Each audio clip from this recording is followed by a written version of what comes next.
রিয়া, এত কাছে আসিস না প্লিজ। কোথায় কাছে আসছি আমি? আমি তো দূরেই আছি। এটা কেমন দূরে যে আমি তোর নিঃশ্বাস পর্যন্ত ফিল করতে পারছি? আমি জানি না রাহাত, আমি নিজেকে সামলাতে পারছি না। আমিও না রে, আমরা ফার্স্ট টাইম ড্রিঙ্ক করলাম তো, তাই হয়তো এমন হচ্ছে। হ্যাঁ রে, কোন আক্কেলে যে আমার ড্রিঙ্কস করার শখ হলো, এখন তো আমি নিজেই নিজেকে সামলাতে পারছি না। এই রিয়া, আবার আমার গায়ের উপর পড়ছিস কেন? দেখ, এমনিতেই ড্রিঙ্কস করেছি, তার উপর তুই এভাবে গায়ের উপর পড়লে আমি কিন্তু নিজেকে কন্ট্রোল করতে পারবো না।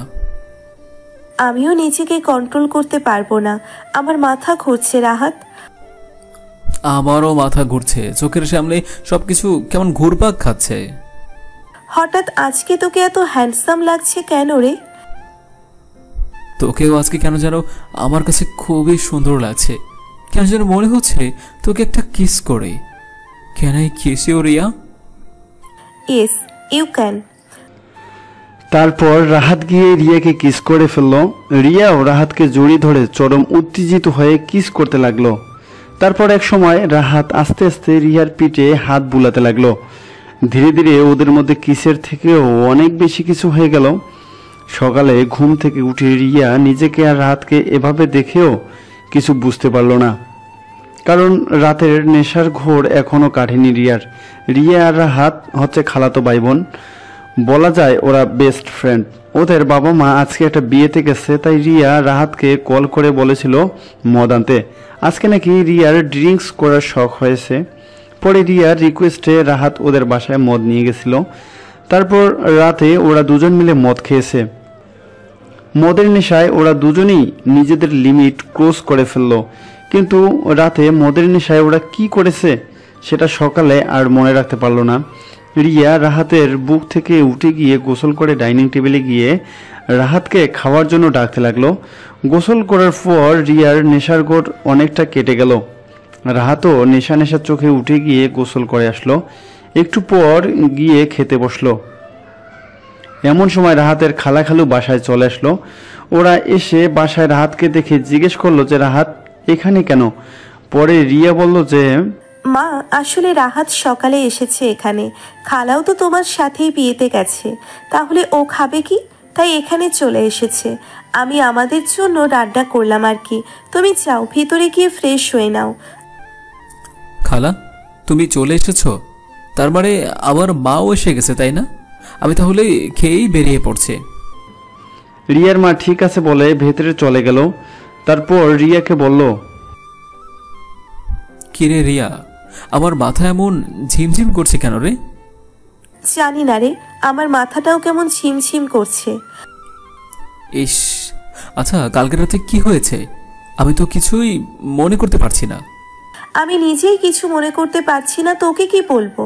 মনে হয় লাইফে প্রথমবার মদ খাওয়ার কারণে আমরা দুজনেই জ্ঞান হারিয়েছিলাম, তাই কিছু মনে করতে পারছি না। তাই হবে হয়তো।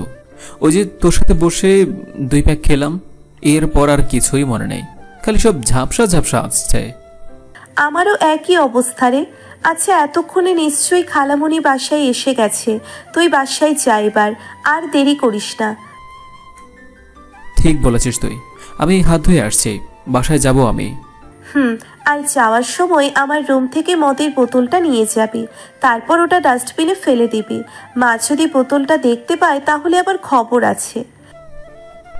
আচ্ছা, তুই গিয়ে বোতলটা একটা প্যাকেটে মুড়িয়ে শপিং ব্যাগের ভিতর ঢুকিয়ে দে। রিয়া রাহাতের কথা মতো বোতলটা একটা শপিং ব্যাগের ভেতর ঢুকিয়ে রাহাতের হাতে দিল। রাহাত বাসায় যাওয়ার পথে শপিং ব্যাগ সহ মদের বোতলটা ডাস্টবিনে ফেলে দিল। বাসায় গিয়ে রাহাত নিজেকে বেশ ক্লান্ত অনুভব করছিল, কিন্তু আসলে যে এমন কেন হচ্ছে তা ওরা কেউই বুঝতে পারল না। এরপর 3 মাস বেশ স্বাভাবিকভাবেই কেটে গেল। রিয়া রাহাত রোজ কলেজ যায়, প্রাইভেটে যায়। মোট কথা সেদিন রাতে যে ওদের মধ্যে শারীরিক সম্পর্ক তৈরি হয়েছিল, ওরা দুজনই এই ঘটনা থেকে অবচেতন। ওরা জানতেও পারলো না যে ওদের ভার্জিনিটি শেষ হয়ে গেছে। কিন্তু সমস্যা তৈরি হলো 3 মাস পর। প্রায় 3 মাস যাবৎ যখন রিয়া নিজেকে অসুস্থ ফিল করলো, আবার পিরিয়ড মিস হচ্ছিল, বারবার বমি পায়, কিছুই খেতে পারে না। রিয়া তখন এসব লক্ষণ বুঝতে পেরে ডাক্তারের কাছে গেল।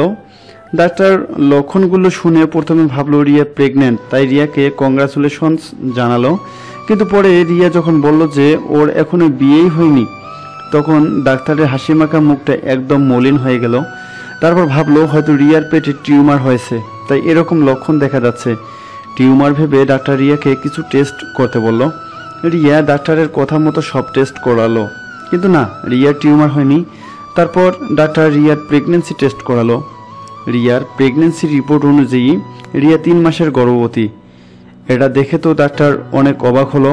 এদিকে রিয়াও টেনশনে পড়ে গেল যে এটা কিভাবে সম্ভব। তারপর রিয়া বাসায় চলে গেল আর ভাবতে লাগলো এই বাচ্চার বাবা কে হতে পারে। হঠাৎ মনে পড়লো 3 মাস আগের কথা, সেদিন ওর বিছানার চাদরে ও রক্ত পেয়েছিল আর রাহাতও ওর পাশেই ওকে জড়িয়ে ধরে শুয়েছিল।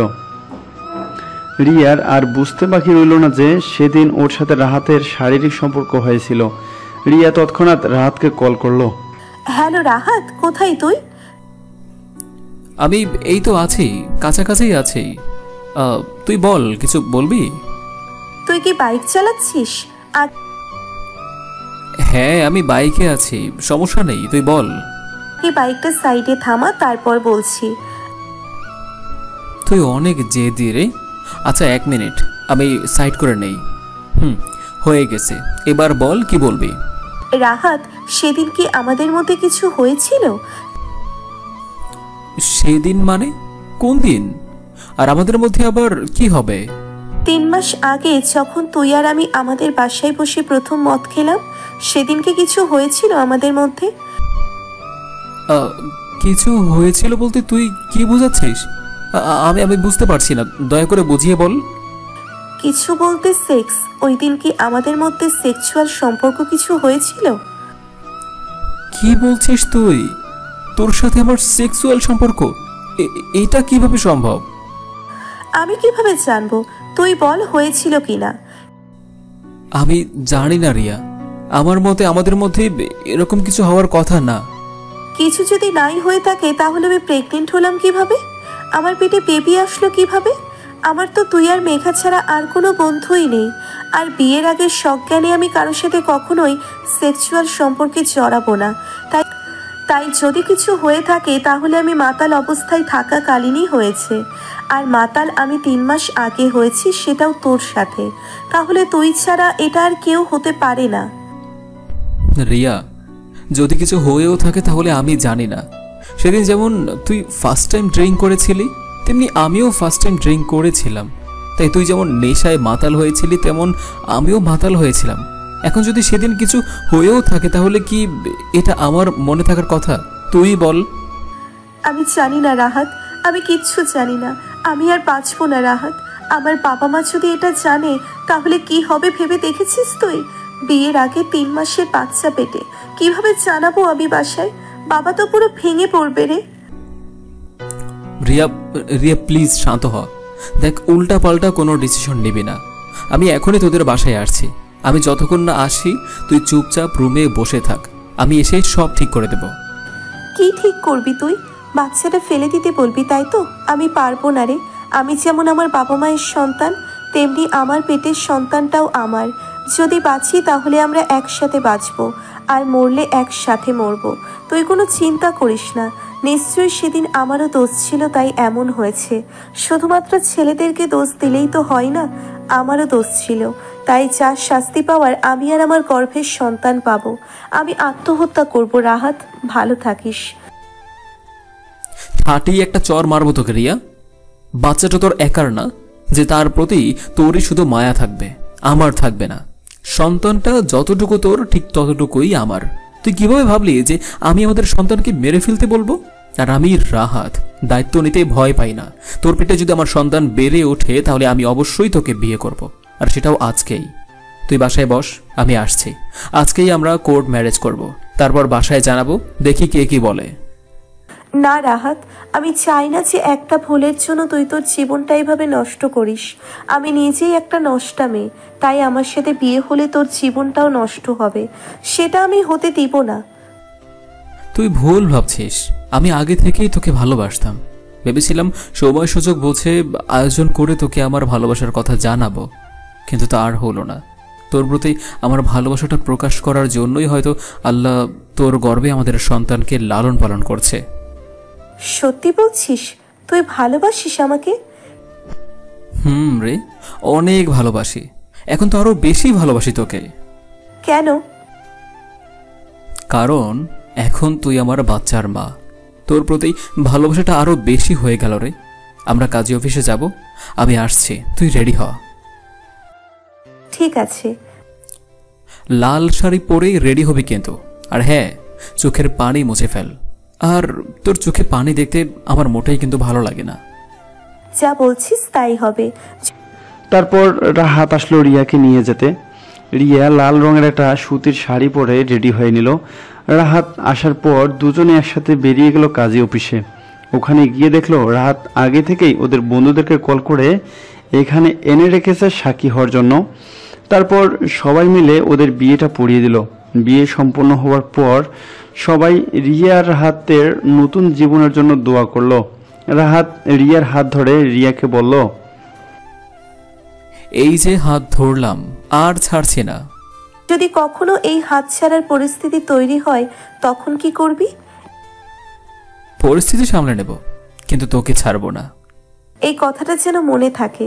যদি কখনো তুই আমার হাত ছেড়ে দিয়ে আমাকে একলা করে দিস তাহলে সেই দিনই আমি শেষ। আমি আর বাঁচতেই পারবো না। ছি, এসব কি কথা রিয়া? তুই আমার আর আমারই থাকবি, আর কারো নয়। সবসময় এভাবেই আমাকে আগলে রাখিস। আমি ভালোবাসতে জানি, আর ভালোবাসা আগলে রাখতেও জানি। চল বাসায় যাবো এবার। আমার মনে হয় আমাদের দুজনের আগে আমার বাসায় যাওয়া উচিত। বাবা মাকে সবটা বুঝিয়ে তারপর তোদের বাসায় যাব। আচ্ছা চল।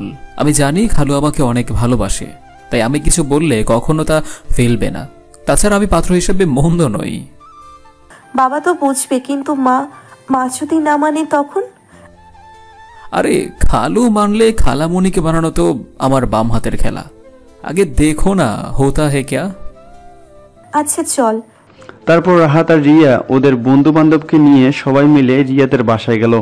সেখানে গিয়ে রাহাত রিয়ার বাবাকে রুমের মধ্যে নিয়ে গিয়ে কি যে বুঝালো কে জানে। প্রায় আধা ঘন্টা পর রিয়ার বাবা আর রাহাত রুম থেকে বের হলো। রিয়ার বাবার মাথায় চিন্তায় ছাপ। উনি বেরিয়ে সবাইকে বসতে বললেন, আর উনি রিয়ার মাকেও রাজি করাবেন এই প্রতিশ্রুতিও দিলেন। সবাই অনেক খুশি হলো। তারপর রিয়ার বাবা গিয়ে রিয়ার মাকে রাজি করালো। রিয়ার মা প্রথমে এমন বিয়ে মানতে চাননি, পরে রিয়ার বাবার জোড়াজুড়িতে মেনে নিয়েছে। তারপর রিয়াদের বাসা থেকে বেরিয়ে ওরা গেল রাহাতের বাসায়। ওখানে গিয়ে আবার সবাই মিলে রাহাতের বাবা মাকেও বোঝালো, বিভিন্নভাবে কনভিন্স করলো। এটাও বলল যে রিয়ার বাবা মা সবটা মেনে নিয়েছেন, এখন বিয়ে যেহেতু করেই ফেলেছে তাই এখানে আর কি করার আছে। তাই অবশেষে সবার অনুরোধে রাহাতের বাবা মাও রাজি হয়ে গেল। তারপর রাহাতের বন্ধুদেরকে রাহাতের মা রান্না বান্না করে খাইয়ে দিল। রাতে 10টার দিকে ওরা সবাই চলে গেল। রিয়া আর রাহাতকেও বাসর ঘরে পাঠানো হলো, কিন্তু রিয়া যেহেতু প্রেগনেন্ট তাই রাহাত রিয়াকে বলল, রিয়া, আগে আমাদের বেবিটা পৃথিবীতে আসুক, তারপর না হয় আমরা বাসর করব, কেমন? কিন্তু তখন তো বাসরটা বাসি হয়ে যাবে। আমি বাসি ভাত খাই না, আর বাসি বাসর করব? এমনিতেও যদি আমরা আজকে বাসর করি সেটাও বাসিই হবে। কিভাবে আবার? আমরা কি আগে বাসর করিনি? না করলে বাবু আসলো কোথা থেকে? হ্যাঁ বলো তুমি। আরে ওটা তো সজ্ঞান অবস্থাতে ছিল না। অজ্ঞান অবস্থাতেও তো ছিল না, তাই না? অজ্ঞান না, তবে অজ্ঞানের মতোই। মাতাল হলে তো অর্ধ অজ্ঞান বলেই ধরা হয়, তাই না? এত কথা নেই। আজকে খুব বেশি হলে একটা লিপ কিস পেতে পারিস, তার চেয়ে কিন্তু বেশি কিছু না। কারণ আমি আমার সন্তানের সাথে কোনো রকম রিস্ক নিতে চাই না। ঠিক আছে, নাই মামার চেয়ে কানা মামা ভালো। কিছুই না পাওয়ার চেয়ে একটা কিস পাওয়া ভালো। তারপর রাহাত হেসে দিয়ে রিয়ার কাছে চলে গেল। গিয়ে রিয়ার নরম ঠোঁটে একটা কিস করলো। হঠাৎ রাহাত বলে উঠল, সেদিন যে নেশার ঘরে কি করেছি নিজেই জানি না রে। এত সুন্দর মধুর মতো মিষ্টি দুটো ঠোঁটের স্বাদ আমি ভুলে গেলাম কিভাবে। কি লিপস্টিক ব্যবহার করিস রে তুই? ইনফরমেশন, আমাদের বিয়েটা না কোনো ব্রাইডাল অনুষ্ঠান ছিল না, আর পরিস্থিতিটাও খুব সুখের ছিল না যে আমি ঘটা করে লিপস্টিক দিয়ে মেকআপ করে বিয়ে করব। আমি বাসা থেকে বেরোনোর সময় জাস্ট ঠোঁটে ভ্যাসলিন মেখেছিলাম, আর রাতে খাওয়ার পরও ভ্যাসলিন মেখেছি, এর চেয়ে বেশি কিছুই না। ওয়াও, ভেসলিনের স্বাদ এত ভালো! দেখি আর একটু ভেসলিন খাই তো। এই যে ভ্যাসলিনের ডিব্বা, তোর যখন এতই ভালো লেগেছে তখন তুই এই ডিব্বা থেকে 1 চামচ দিয়ে তুলে খা। ব্যাপারটা এটা নয় যে ভ্যাসলিনের স্বাদ অনেক ভালো, ব্যাপারটা হলো যে ভ্যাসলিনটা তোর ঠোঁটে লেগেছিল বলে এত ভালো লাগছিল। তাই এখন আগে তোর ঠোঁটে আবার ভ্যাসলিন মাখবো, তারপর তোর ঠোঁটে কিস করে তোর ঠোঁটে লেগে থাকা ভ্যাসলিনটা আমি খাবো। এদিকে আয়। খবিস কোথাকার, সর এখান থেকে। এই বলে রিয়া রাহাতকে একটা আলতো ধাক্কা দিল। তারপর রাহাত রিয়াকে আরও কাছে টেনে নিল। এভাবেই শুধুমাত্র জড়িয়ে ধরা আর কিস করা দিয়েই ওদের দিন কাটছিল। আস্তে আস্তে কেটে গেল কয়েক মাস। একদিন রিয়া খুব বমি করছিল। এটা দেখে রাহাতের মা ভাবলো রিয়া বুঝি সবে প্রেগনেন্ট হয়েছে। রাহাত বাসায় আসার সাথে সাথে রাহাতের মা ওকে এই খবর দিয়ে খুব খুশি হলো। কিন্তু রাহাত যখন শুনলো রিয়া নাকি দুপুরে বমি করার পর থেকেই ঘরে শুয়ে আছে, তখন রাহাত ঘাবড়ে গেল। কারণ হিসেব মতো এখন রিয়া 7 মাসের গর্ভবতী, তাই বলা যায় না কখন কি হয়। রাহাত তাড়াতাড়ি ঘরে গিয়ে রিয়ার পাশে বসলো। তারপর রিয়ার মাথায় হাত বুলিয়ে দিয়ে রিয়াকে বলল,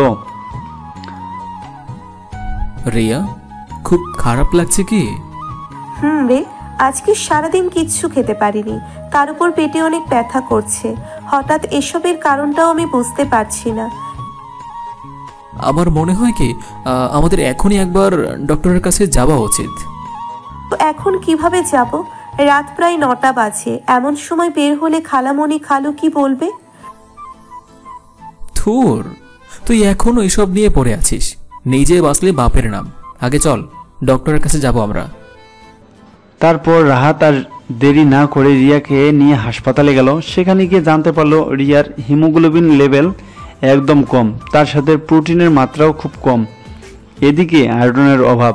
এভাবে যদি চলতে থাকে তাহলে বাচ্চার ক্ষতি হবে। তাই ডাক্তার যত ওষুধ দিল রাহাত সব কিনে নিয়ে গেল।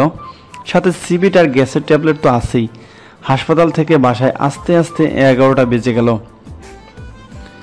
আসার পথে একটা পরিচিত দোকান থেকে রিয়ার জন্য কিছুটা আচার কিনে নিল রাহাত।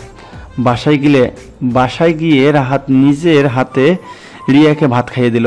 রাহাতের মা যখন রাহাতকে এই ব্যাপারে জিজ্ঞেস করলো তখন রাহাত সত্যিটা বলে দিল যে রিয়া 7 মাসের প্রেগনেন্ট। রাহাতের মা বলল, ওদের তো বিয়েই হয়েছে 4 মাস, তাহলে 7 মাসের প্রেগনেন্ট কিভাবে হয়? তখন রাহাত সবটা খুলে বলল ওর মাকে। আর সে এতদিন ভাবছিলেন রিয়া বিয়ের পর মোটা হয়ে যাচ্ছে, সেই ভুল ধারণাও ভাঙিয়ে দিল রাহাত। তখন বুঝতে পারলেন আসলে রিয়া মোটা হচ্ছে না, ওর পেটের বেবির জন্য ওকে এখন মোটা লাগে। এসব শোনার পর রাহাতের মায়ের মুখ তো একদম বন্ধ হয়ে গেল। রাহাত চুপচাপ ওর মতো করে রিয়াকে খাইয়ে দিয়ে ওষুধ খাইয়ে দিল। তারপর সেদিনের মতো সবাই ঘুমিয়ে গেল। তার প্রায় 2.5 মাস পর রাহাত রিয়ার কোলে শুয়েছিল। এমন সময় রিয়া হঠাৎ চিৎকার করে উঠল, রাহাত, রাহাত, আমার কষ্ট হচ্ছে। কি ব্যাপার? আজকে তো জুনিয়র বেশ জোরে জোরেই কেক মারছে। এই যে জুনিয়র, বলছি না মাকে বেশি জ্বালাবে না। মজা নয় রাহাত, সত্যি আমার খুব ব্যথা করছে। ওঠ তুই আগে, পেটে খুব ব্যথা করছে রাহাত। কি? এটা কি লেবার পেইন? এখন কি হাসপাতালে নিতে হবে? বলদ, আমার কি আর কোনোদিন বাচ্চা হয়েছে যে লেবার পেইন কোনটা এটা আমি বুঝবো? আগে আমাকে হাসপাতালে নিয়ে চল, আমি আর কিচ্ছু জানি না। ওকে ওকে কুল। আল্লাহ, আমি এখন কি করব? তোকে কোলে করে নিয়ে গাড়িতে বসাবো নাকি তুই নিজেই হাঁটতে পারবি? কাকে কল করব আমি? মাও তো আজকেই তোদের বাসায় চলে গেল। আরে তুই এত প্যানিক হচ্ছিস কেন? না মানে আগে কখনো বাবা হয়নি তো, তাই এমন হচ্ছে আর কি। আমার হাত ধরে আমাকে একটু উঠতে সাহায্য কর, তারপর আমি নিজেই গাড়ি পর্যন্ত যেতে পারবো। হ্যাঁ হ্যাঁ, ওঠ ওঠ, সাবধানে আয় তুই। আরে কাকে দিয়েছি রাজার পাট? আগে যা রুম থেকে টাকা আর গাড়ির চাবি নিয়ে আয়, নইলে হাসপাতালে গিয়ে আমাকে ভর্তি করবে কিভাবে? আর পকেটে করে মোবাইলটা নিতে ভুলিস না। ঠিক আছে, নিয়েছি, চল এখন। তারপর রাহাত রিয়াকে নিয়ে হাসপাতালে গেল। আর হাসপাতালে যাওয়ার 23 মিনিটের মাথায় রিয়া একটা ফুটফুটে ছেলে সন্তানের জন্ম দিল। ডেলিভারির পরের দিন বাচ্চাকে নিয়ে ওরা বাসায় গেল। বাসায় সবাই অধীর আগ্রহে ওদের জন্য অপেক্ষা করছিল। বাচ্চার নাম রাখা হলো রায়ান। তারপর দেখতে দেখতে রায়ান ওদের সামনেই বড় হতে লাগলো। ডেলিভারির 40 দিন পর রিয়া রাহাতকে নিজের কাছে ডাকলো। ওই দিন রাহাতের মা রায়ানকে নিজের কাছে নিয়ে শুয়েছিল, তাই ওরা নিজেদের মধ্যে একটু কোয়ালিটি টাইম স্পেন্ড করার টাইম পেল। রাহাত এতদিন পর বউকে কাছে পেয়ে ইচ্ছে মতো আদর করতে লাগলো, আর রিয়াও নিজেকে রাহাতের কাছে সঁপে দিল। এভাবেই ওদের সুখী দাম্পত্য জীবন চলতে থাকুক। এতক্ষণ পর্যন্ত আমাদের সাথে থাকার জন্য অসংখ্য ধন্যবাদ।